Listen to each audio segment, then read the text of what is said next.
Hello friends, मैं ममता चाहर ममता learn academy में आपका स्वागत करती हूँ। आज तुलनात्मक सीरीज चल रही थी। ब्रिटेन का संविधान पार्ट 1 और पार्ट 2 हो चुके हैं, जिसमें कॉमन सभा और उसका ब्रिटेन का संविधान का इंट्रो हो चुका है। आपने नहीं देखी है तो उसको देख लीजिएगा, जिससे आपको और अच्छे से समझ में आएगा। ब्रिटेन का संविधान पार्ट 3 में आज हम पढ़ेंगे ब्रिटेन की न्यायपालिका। तो चलिए लेट्स स्टार्ट। ब्रिटेन की न्यायपालिका की स्थापना हुई थी 1 अक्टूबर 2009 को। विधि शासन और सभी के लिए एक ही प्रकार का न्यायालय है। जैसे इंडिया में 3 स्तर पर न्यायालय होता है। सुप्रीम कोर्ट होता है केंद्रीय स्तर पर, राज्य स्तर पर होता है हाई कोर्ट, और डिस्ट्रिक्ट लेवल में डिस्ट्रिक्ट कोर्ट होता है। लेकिन यहाँ पर एक ही जो न्यायालय है सर्वोच्च न्यायालय, और कहीं नहीं है। कानून का असंहिताबद्ध रूप है इसका। मतलब जैसे निर्माण होता है ना, तो यह निर्माण नहीं हुआ, यह धीरे धीरे विकास हुआ है न्यायपालिका का। तो एकदम से निर्माण नहीं किया जैसे हमारे यहाँ पर स्थापित कर दिया गया, यह धीरे धीरे विकास हुआ है। न्यायपालिका की स्वतंत्रता के लिए हम क्या देख सकते हैं कि न्यायपालिका को कितनी स्वतंत्रता है कि संसद में या संसद से बाहर न्यायपालिका की कोई आलोचना नहीं कर सकता। तो न्यायपालिका स्वतंत्र है। स्वतंत्र न्यायपालिका की स्थापना है ब्रिटेन में।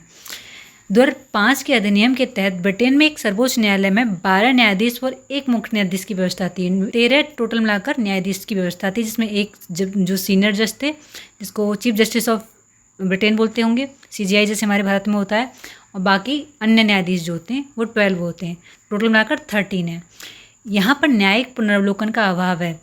भारत और USA में न्यायिक पुनरावलोकन की शक्ति है, व्यवस्था है, लेकिन यहाँ पर न्यायिक पुनरावलोकन नहीं है। जुडिशियल रिव्यू की व्यवस्था नहीं है, सिस्टम नहीं है। एक बार अगर कोई न्यायपालिका डिसीजन दे देती है तो उसको चेंज नहीं किया जा सकता। हमारे यहाँ पर सुधार किया जा सकता है। तो यहाँ लोकशीलता थोड़ी कम है इस मामले में। न्यायाधीशों की नियुक्ति व योग्यता। क्या योग्यता होनी चाहिए? किसी उच्च न्यायिक पद पर कम से कम 2 वर्ष का अनुभव होना चाहिए।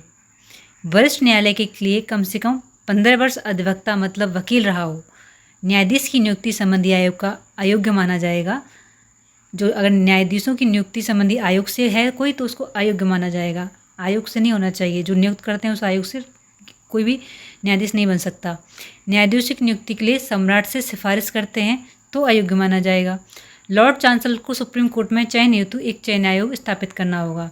तो लॉर्ड चांसलर को सुप्रीम कोर्ट में अगर कोई चयन करना है तो एक चयन आयोग स्थापित करना है, और वही चयन आयोग न्यायाधीशों की नियुक्ति करता है। अब उस चयन आयोग में कैसे सदस्य होते हैं जो नियुक्ति करते हैं, तो उनको जान लेते हैं चयन आयोग कैसे बनता है। सुप्रीम कोर्ट का अध्यक्ष होता है। सुप्रीम कोर्ट का अध्यक्ष इसमें शामिल होता है।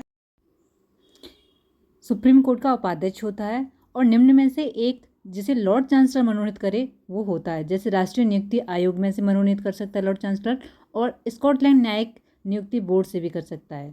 तो आयोग की जो अध्यक्षता करता है, जो चयन आयोग की अध्यक्षता है, सुप्रीम कोर्ट का अध्यक्ष करता है। अगर उसकी अनुपस्थिति होती है तो उसकी अनुपस्थिति में सुप्रीम कोर्ट का उपाध्यक्ष करता है।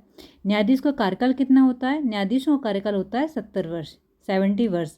इससे पूर्व भी लॉर्ड चांसलर को त्याग पत्र देकर ये अपने पद से मुक्त हो सकते हैं। न्यायिक पद से हटाने का आधार। कोई भी अगर जज है उसको कैसे हटाया जा सकता है? कदाचार या दोनों सदनों के प्रतिवेदन देने पर किसी भी न्यायाधीश को हटाया जा सकता है। और लास्ट में इसमें अभिलेख न्यायालय भी होता है और अंतिम अपीलीय न्यायालय भी होता है, जिसमें अंतिम रूप से अपील की जा सकती है। उसके बाद आप कहीं भी नहीं जा सकते और आपकी कोई सुनवाई नहीं हो सकती। सिर्फ अंतिम अपीलीय न्यायालय में ही आपकी सुनवाई हो सकती है। ये थी ब्रिटेन की न्यायपालिका पर वीडियो। आपको कैसी लगी ज़रूर बताइएगा, और जिसने सब्सक्राइब नहीं किया है प्लीज़ सब्सक्राइब कर लीजिए। इतनी मेहनत से बनाया है तो, और बहुत मेहनत लगती है। और अपने फ्रेंड सर्कल के साथ भी शेयर कीजिए। अगर आपको कुछ कमी लगती है तो कमेंट करके भी बता सकते हैं।